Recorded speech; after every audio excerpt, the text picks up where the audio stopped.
My Stirling single, part 30, satin black paint looks better than gloss paint on this old locomotive. What you're currently looking at is the front bit. This fits in front of the Smokebox, and I'm about to paint it using Repaint Northern etching primer. And in case you're wondering what the large rectangular hole is doing in the middle, that's for a lid that fits in there to cover the mechanical lubricator. Before spraying this part, I shook the can for 2 minutes. It's a bit on the cold side today. It's not exactly freezing, but it's colder than it has been. And in the outer part of the workshop, it's actually a little bit too cold. For painting, that is. The temperature doesn't seem to be affecting this etch primer too much because it doesn't spray well to start with. I think this must be something that happens with etch primer. The etch primer that I used to use was from Phoenix Precision Paints. I moved over to this stuff for 2 reasons. One is the cans are larger and hold more paint, and the price per can is considerably less than the ones from Phoenix Precision Paints. When painting parts like this, it's very important not to miss the edges. Once I'd painted the part, I took it through into the inner part of the workshop because I have a heater in there. I thought it would be a good idea at this stage to paint the Smokebox door, because it would look a bit odd if the Smokebox door was in gloss paint and the Smokebox itself was in satin black paint. Again, I'm in the outer part of the workshop and it's definitely not warm enough for spraying out there. So I took the Smokebox door into the workshop and put it alongside the front bit. It's definitely warmer in here because I have the heater on. In this clip you can see the finish that I got on the Smokebox using H.M.G paint's gloss black. Here I have a small tub of water because I'm going to rub down the paint on the Smokebox using some wet or dry sandpaper. And here you can see why. Some of the JB Weld filler that I used is still visible. Not much of a problem, there's sufficient paint on here to make it much easier to rub it down. There's also quite a lot of etching primer under the black paint, so I can rub through the black paint and even rub down the etching primer. The finish on the Smokebox is quite interesting. As I'm rubbing down the top bit, I can't help but notice that the paint effect on the Smokebox is very much like rusty metal that's been painted black, which for certain applications could be quite good. But unfortunately this is not the finish I want on the Smokebox, because when you look at the engine, the Smokebox is the first thing that you're going to see. I removed the old masking tape and remasked the parts, because it's all too easy to get some flakes of paint from the masking tape onto your brand new paint. So I thought it was a good idea to remove the old masking tape with all the paint residue on it and remask the parts, sparing no expense, using new masking tape, as well as some gaffer tape or duct tape. I'm using very fine wet or dry sandpaper to rub down the Smokebox. I still have the chimney part of the operation to do, but I thought first of all I would mask off the boiler ready for the paint. And this time, to mask off the boiler, I used a big sheet of polythene. In this clip I'm using a cotton cloth to wipe down the paintwork on the Smokebox with some panel wipe, and hopefully this will remove any particles of grit or dirt or old paint. Time now to fit my breathing mask. I've also shut the workshop door to stop any flying creatures coming in and landing on my paint.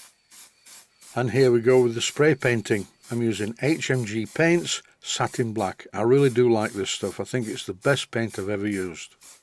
And it so much reminds me of my childhood. I was actually raised across the road from a railway station. By this I don't mean that I lived in the road itself. I lived in a house on the road opposite a railway station. The view from the bottom of the garden was something special. It overlooked the railway station. And my uncle knew some of the drivers, so occasionally when the milk train used to come in, he'd take me down to say hello to the drivers and look at the locomotives. This was in the 1950s, and locomotives didn't look so shiny in those days. This one's looking very shiny at the moment, but once it's dried, it will go a lot duller than you see in this image. A health and safety warning: wear a suitable breathing mask when you spray paint. Here's the stuff to use, it really is good. This is the usual gratuitous shot of the paint drying, and as you can see it's currently still very glossy.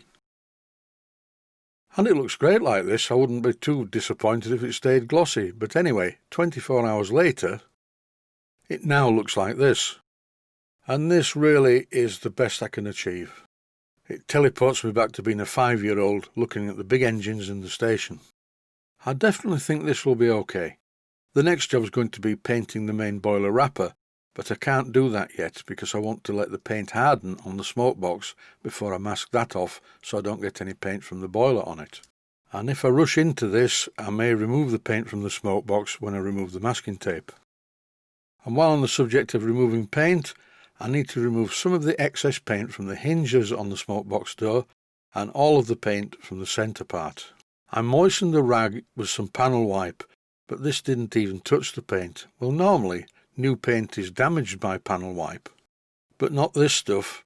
I need to adopt a different procedure and use some wet to dry sandpaper, and even then it took some rubbing off. There'd been a bit of creeping going on under the masking tape that I used on the hinges, so I'm removing this paint with a screwdriver, but then I thought, well no, if this slips I've got problems. So instead I used some very fine wet to dry sandpaper, and this is what the Smokebox door looks like now. I think that's more than adequate. The next part of the job is to use some very fine wet to dry sandpaper to rub down the front part. I'm currently in the outer part of the workshop. It's early morning and it's not getting any warmer in here. But nevertheless, I will start the painting process. I've got my breathing mask on and off we go. This job didn't start well at all. After the first coat, it's not looking too good. I should have realised this when I first started painting the part, as you see here.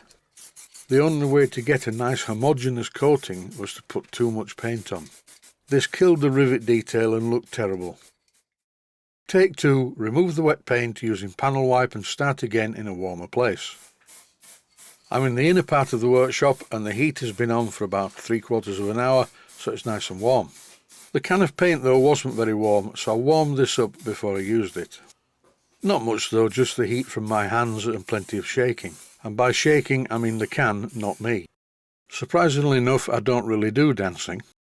A bit like my second wife. My second wife used to like dancing, but she always danced by herself because I think it's foolish.